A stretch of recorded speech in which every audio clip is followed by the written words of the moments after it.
నమస్తే, welcome to our channel. నేను సిరి. భారతదేశానికి యుద్ధం రాబోతుందా?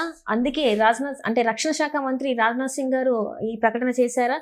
ఒకవేళ యుద్ధం వస్తే ఎవరితో రాబోతుంది ఏంటి? సో ఈ అంశాన్ని మనకి వివరించడానికి ఈరోజు మనతో పాటు ఉన్నారు ప్రముఖ senior journalist, political analyst CS Rao గారు. నమస్కారం సార్. నమస్తే. సరే, ఇప్పుడు చూస్తుంటే మనం రష్యా ఉక్రెయిన్ యుద్ధం చూస్తూనే ఉన్నాం. ఇదే క్రమంలో ఒకటి ఏంటంటే, రక్షణ శాఖ మంత్రి రాజ్నాథ్ సింగ్ గారు కొన్ని వ్యాఖ్యలు చేశారు. ఏంటంటే భారతదేశానికి యుద్ధం రాబోతుందా అంటే ఒక క్వశ్చన్ మార్క్ లాగా ఉంది. ఏంటంటే ఒకవేళ వస్తే ఎవరితో వచ్చే, అంటే ఏ దేశంతో వచ్చే అవకాశం ఉందంటారు? రక్షణ శాఖ మంత్రి, కేంద్ర రక్షణ శాఖ మంత్రి రాజ్నాథ్ సింగ్ చేసినటువంటి వ్యాఖ్యలు ఏంటంటే, శాంతి కావాలంటే యుద్ధం చేయాల్సి వస్తుంది, శాంతి యుద్ధం చేయాలి, మనం అవసరం శాంతి యుద్ధం, కాబట్టి మీరు యుద్ధానికి సిద్ధంగా అండి అని చెప్పి పిలుపునిచ్చారు భారత సైన్యానికి. త్రివిధ దళాల జాయింట్ కమాండర్ల సదస్సులో ఈ మాటలు మాట్లాడారు. త్రివిధ దళాల జాయింట్ కమాండర్ల సదస్సులో ఈ మాట మాట్లాడారు లక్నోలో రాజ్నాథ్ సింగ్.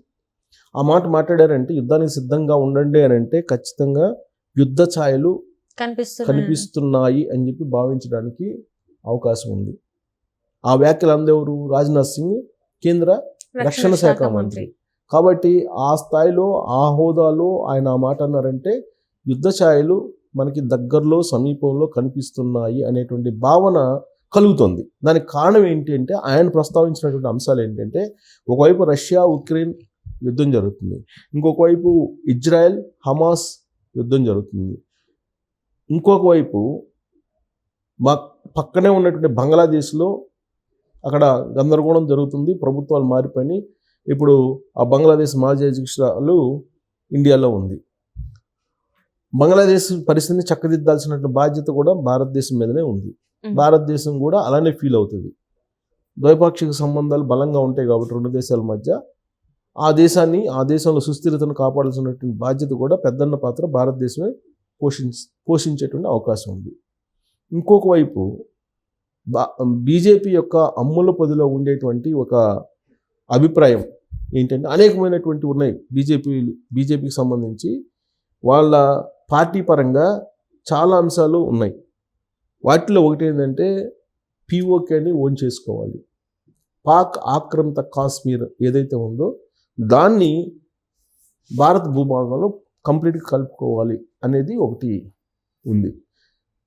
మరొక వైపు పాకిస్తాన్ కవింపు చర్యలకు పాల్పడుతుంది. అందుకే నరేంద్ర మోడీ 2 days బ్యాక్ చాలా సీరియస్ వార్నింగ్ ఇచ్చారు.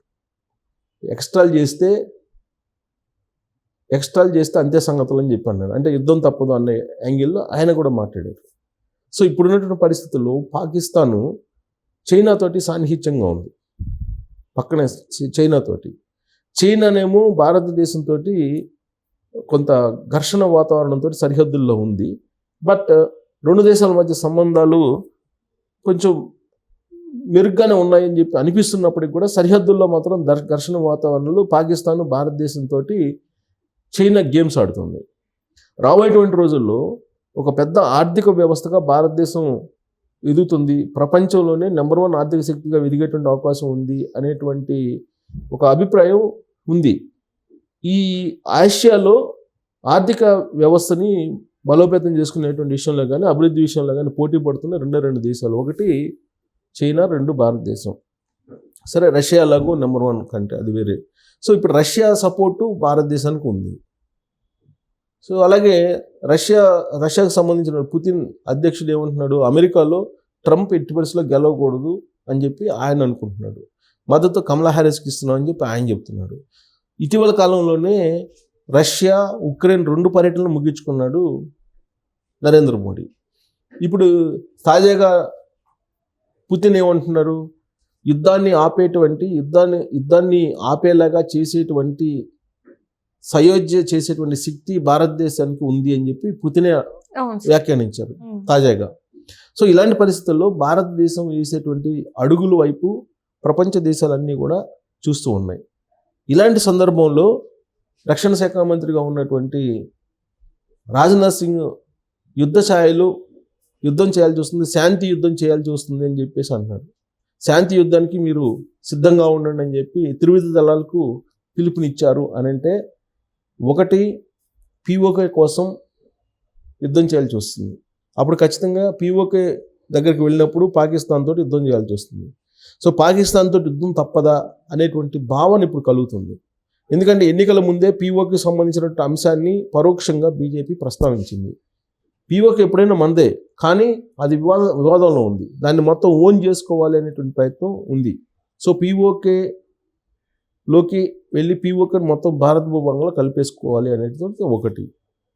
ఒకవేళ అదే జరిగితే కనుక పాకిస్తాన్ యుద్ధానికి వస్తుందా, వస్తే పరిస్థితి ఏంటి అనేది కూడా ఆ కోణం నుంచి కూడా బహుశా అని ఉండొచ్చు. ఎందుకంటే ఇప్పటికే 370 రద్దు చేశారు.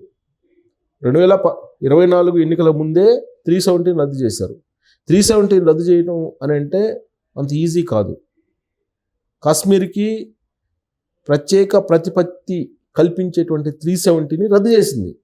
రద్దు చేసి దాన్ని ఇప్పుడు రాష్ట్రంగా ఏర్పాటు చేసి ఆ రాష్ట్రంలో ఎన్నికలు నిర్వహించడానికి ఇప్పుడు కేంద్ర ప్రభుత్వం రెడీ అయింది.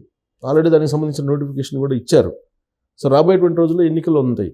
ఒకవైపు ఆ ఎన్నికలు అయిపోయిన తర్వాత యుద్ధం ఏమైనా వస్తుందా, లేదంటే ఇప్పుడు అక్కడ ఎన్నికలు ప్రక్రియ ప్రారంభమైంది కాబట్టి అక్కడి నుంచి ఓట్లు సంపాదించుకోవడానికి యుద్ధం, శాంతి యుద్ధం తప్పదు అనేటువంటి పీలర్స్ రాజ్నాథ్ సింగ్ రక్షణ శాఖ మంత్రి వదులుతున్నారా? జనరల్గా ఏంటంటే ఎలక్షన్ టైమ్స్లో ఇలాంటివన్నీ వస్తుంటాయి. గతంలో మనం కార్గిల్ యుద్ధం కూడా ఎన్నికల టైంలో అప్పుడే వచ్చింది. సర్జికల్ స్ట్రైక్ కూడా యుద్ధానికి ముందే జరిగింది. 2024 ఎన్నికలకు ముందు మాత్రమే లేవు. 2024 ఎన్నికల ముందు ఏమున్నాయి? మణిపూర్ సంఘటన, అంతర్గతంగా భారతదేశంలో ఉండేటువంటి ఇష్యూస్ ఉన్నాయి, కానీ అంతర్జాతీయంగా ఉండేటువంటి ఇష్యూస్ పెద్దగా ఏం లేవు. కానీ 2014-19 ఎన్నికల ముందు ఉన్నాయి, 2014 లేవు. 2019 ఎన్నికల ముందు యుద్ధ వాతావరణం పరిస్థితి ఏర్పడింది. అంటే అంత ఉద్రిక్త పరిస్థితులు ఉన్నాయి. అలాగే 2004 ఎన్నికల ముందు అప్పుడు కూడా ఉన్నాయి, అంతకు ముందు కూడా ఉన్నాయి. 1999 ఎన్నికల ముందు బాగా ఉంది కార్గిల్కి సంబంధించిన ఇష్యూ. సో కాబట్టి ప్రతి ఎన్నికల సందర్భంగా ఏదో ఒక రకమైన ఉద్రిక్త వాతావరణం సరిహద్దుల్లో నెలకొంటుంది అనేది మనం చూస్తూ ఉన్నాం. అయితే ఇప్పుడు 4 రాష్ట్రాల ఎన్నికలు ఉన్నాయి.